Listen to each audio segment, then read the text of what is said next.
Mitsui et compagnie, un géant japonais qui s'investit dans la sidérurgie, les ressources minérales et métallurgiques, les infrastructures, bref, dans l'industrie d'une manière générale.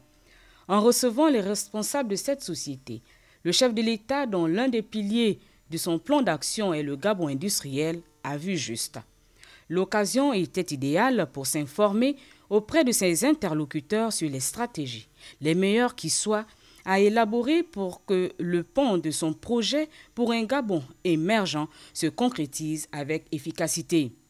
Ali Bongo Ondimba croit fermement à sa réussite, mais toujours est-il que de son entretien avec Masami Lijima ont découlé de bonnes perspectives de développement du Gabon industriel. Autre personnalité reçue par le président de la République en marge de la TICAD, le numéro 1 béninois. Les conflits et autres actes terroristes qui minent notre continent étaient au centre du tête-à-tête à Ali Bongo Ondimba, Toumaya Iboni. Au-delà de ce que les deux hommes, à chacune de leurs rencontres, ont souvent évoqué les relations bilatérales entre Libreville et Cotonou, la situation peu reluisante que connaît l'Afrique aujourd'hui ne pouvait qu'interpeller les deux chefs d'État.